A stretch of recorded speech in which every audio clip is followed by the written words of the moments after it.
আমরা শুনেছি doctor Mohammad Yunus sir ইউরোপে যাচ্ছেন, ওনাকে নাকি শেখ হাসিনার ভাগ্নি টিউলিপ সিদ্দিকী তার সাথে নাকি সাক্ষাতের চেষ্টা করছে।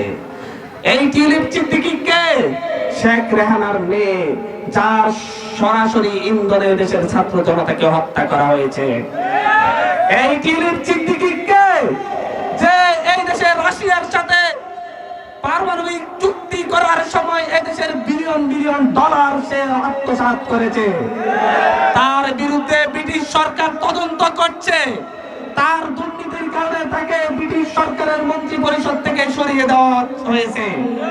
আমরা বলছি ডক্টর মোহাম্মদ ইউনূস স্যারকে অনুরোধ করব, সেই এই দেশের ছাত্র জনতার খুনির সাথে জড়িত টিউলিপ সিদ্দিকী, এদেশের মানুষের অর্থ পাচারের সাথে জড়িত টিউলিপ সিদ্দিকী, দুর্নীতির দায়ে মন্ত্রিত্বের পদ হারানো টিউলিপ সিদ্দিকীর ডাকে আপনি সাড়া দিবেন না, তার সাথে সাক্ষাৎ দিবেন না।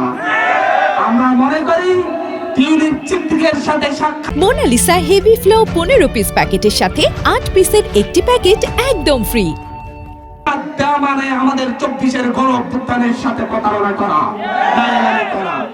আমরা ডক্টর মোহাম্মদ ইউনূস স্যারের উপর ভরসা রাখি, আমরা আশা রাখি তার সাথে ডক্টর মোহাম্মদ ইউনূসের সাথে কোনো বৈঠক হবে না ইনশাআল্লাহ। ডক্টর মোহাম্মদ ইউনূস স্যারের হাত ধরে এদেশের উন্নয়ন হচ্ছে, দেশের মানুষ শান্তিতে আছে। আপনারা নির্বাচন করছেন, ডক্টর মোহাম্মদ ইউনূস স্যার নির্বাচনের ঘোষণা দিয়েছেন। এদেশে নির্বাচন হবে, তবে সেই নির্বাচন হতে হবে লেভেল প্লেইং ফিল্ডের হাত ধরে। লেভেল প্লেইং ফিল্ড নিশ্চিত হলে এদেশে নির্বাচন হবে। এদেশের সকল ঘর থেকে অস্ত্র উদ্ধার হলেই নির্বাচন হবে। এদেশের প্রতিটি অস্ত্রধারীকে গ্রেফতার করলেই তারপর নির্বাচন হবে। এদেশের 14, 18, 24 ঘটানো সন্ত্রাসী এমপিদের সম্পদ বাজেয়াপ্ত করলেই তারপর নির্বাচন হবে। এদেশের শাসন ব্যবস্থা, নির্বাচন ব্যবস্থা, এদেশের বিচার ব্যবস্থার সংস্কার হলেই কেবল নির্বাচন হবে। তার আগে নির্বাচন এদেশে হবে না। আমাদের